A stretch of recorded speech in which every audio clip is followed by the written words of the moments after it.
Assalamualaikum warahmatullahi wabarakatuh. Ruang lingkup analisis ekonomi makro. Saya Revaldo Utara, NPM 18 111 21 1036. Perbedaan makro dan mikro. Makroekonomi, cara analisis makroekonomi dilakukan secara global atau menyeluruh. Terdapat beberapa lembaga yang terlibat, yaitu pemerintah, bank, dan lembaga keuangan. Pihak yang melakukan ekspor dan impor, mengatasi permasalahan yang berhubungan dengan pengaruh inflasi, pertumbuhan ekonomi yang stabil, dan masalah dalam neraca pembayaran dan neraca perdagangan. Mikroekonomi, cara analisis adalah bagian-bagian terkecil dari keseluruhan kegiatan perekonomian. Lembaga yang terlibat meliputi RT, pemilik faktor produksi dengan perusahaan, atau pemilik teknologi dan peralatan. Menjawab pertanyaan yang timbul karena permasalahan keterbatasan sumber daya, sedangkan kebutuhan manusia tidak terbatas.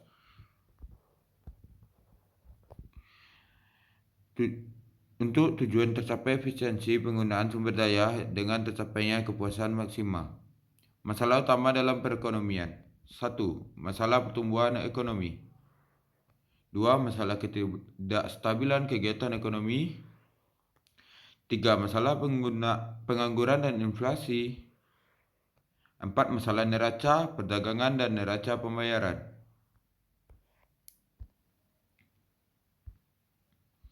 Perkembangan teori makroekonomi, faktor utama yang menentukan prestasi kegiatan ekonomi suatu negara adalah pengeluaran agregat. Pengeluaran agregat yaitu pembelanjaan masyarakat ke atas barang dan jasa.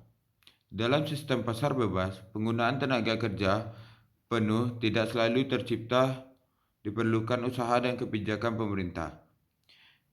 Kebijakan pemerintah dan peran pemerintah perlu untuk menciptakan tindak penggunaan tenaga kerja penuh dan menciptakan pertumbuhan ekonomi yang teguh. Isu-isu utama dalam analisis makroekonomi. 1. Faktor apakah yang menentukan tingkat kegiatan suatu perekonomian? 2. Mengapa pertumbuhan ekonomi tidak selalu teguh? 3. Mengapa kegiatan ekonomi tidak berkembang dengan stabil? 4. Mengapa pengangguran dan kenaikan harga selalu berlaku? 5. Langkah-langkah apa yang dapat digunakan pemerintah untuk mengatasi masalah tersebut?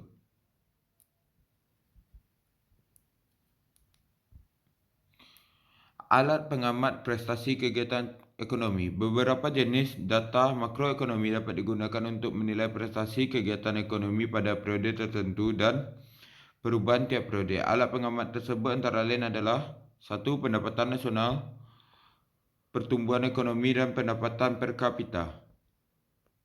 2. Penggunaan tenaga kerja dan pengangguran.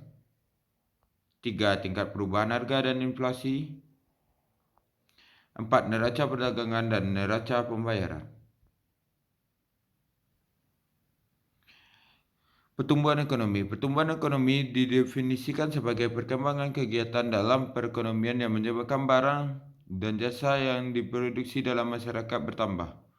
Sadono Sukirno 2004. Masalah pertumbuhan ekonomi dipandang sebagai masalah makroekonomi jangka panjang.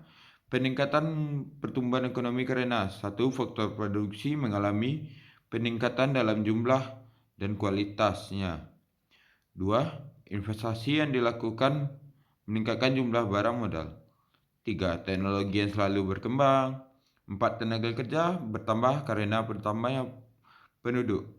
5. Pengalaman kerja dan pendidikan meningkatkan kualitas tenaga kerja. Pendapatan nasional potensial yaitu pendapatan nasional yang dicapai apabila tenaga kerja sepenuhnya digunakan. Dalam kenyataannya, tidak selalu menggunakan semua faktor produksi yang tersedia. Kekurangan pengeluaran agregat menyebabkan sebagian tenaga kerja menganggur dan perekonomian tidak akan mewujudkan pendapatan nasional potensial. Perbedaan antara pendapatan nasional potensial dengan pendapatan nasional sebenarnya dinamakan jurang produk nasional bruto atau GDP gap. Semakin besar jurang PNB, semakin besar pula tingkat pengangguran dalam perekonomian. Masyarakat tidak menikmati kemakmuran potensial yang dicapai. Masalah pengangguran. Pengangguran, suatu keadaan di mana seseorang yang tergolong dalam angkatan kerja ingin mendapatkan pekerjaan tetapi belum memperolehnya. Sebab terjadinya satu, kekurangan pengeluaran agregat karena permintaan berkurang. Dua, ingin mencari kerja lain yang lebih baik. Tiga, perusahaan mengganti tenaga kerja dengan mesin. Empat, ketidaksesuaian antara keterampilan tenaga kerja dengan yang diperlukan di industri. Masalah inflasi. Inflasi bisa kita ketahui adalah inflasi itu suatu proses kenaikan harga-harga yang berlaku dalam suatu perekonomian. Tingkat inflasi itu cukup rendah antara 2-3%. Tingkat inflasi moderat antara 4-10%. Faktor penyebab inflasi. 1. Tingkat pengeluaran agregat yang melebihi kemampuan perusahaan-perusahaan untuk menghasilkan barang dan jasa, permintaan lebih dari penawaran atau permintaan lebih dari penawaran. Pekerja-pekerja di berbagai kegiatan ekonomi menuntut kenaikan upah. Akibatnya, biaya produksi meningkat. 3. Kenaikan harga-harga barang-barang impor. 4. Penambahan penawaran uang atau penawaran barang. 5. Kekacauan politik dan ekonomi.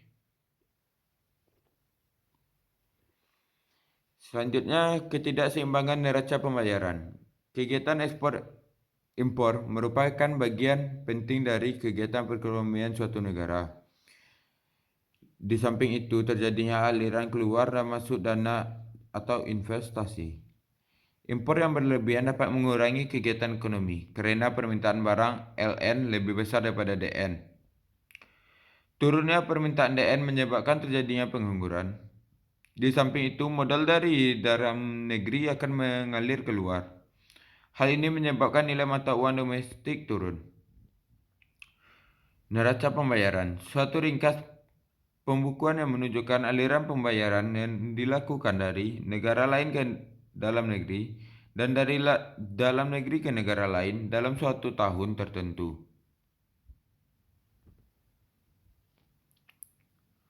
Selanjutnya, ketidakseimbangan neraca pembayaran. Pembayaran-pembayaran yang dilakukan meliputi 1. Penerimaan dari ekspor dan pembayaran untuk impor barang dan jasa.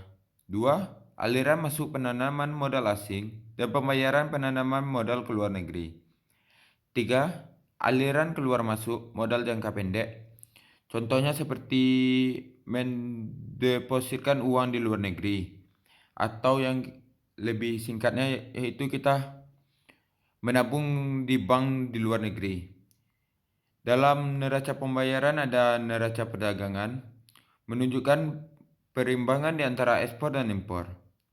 Neraca keseluruhan menunjukkan perimbangan di antara keseluruhan aliran pembayaran ke luar negeri dan keseluruhan aliran penerimaan dari luar negeri.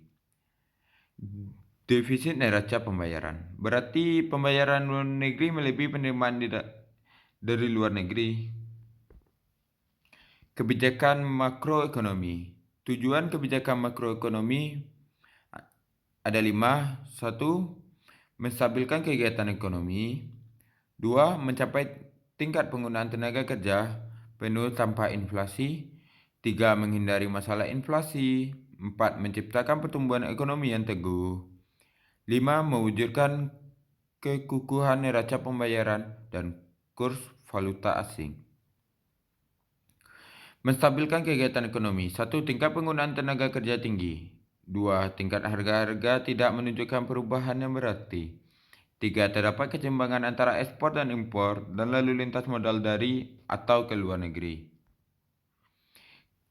Kebijakan makroekonomi. Bentuk-bentuk kebijakan makroekonomi. 1. Kebijakan fiskal. Meliputi langkah-langkah pemerintah membuat perubahan dalam bidang perpajakan dan pengeluaran pemerintah dengan maksud untuk mempengaruhi pengeluaran agregat dalam perekonomian.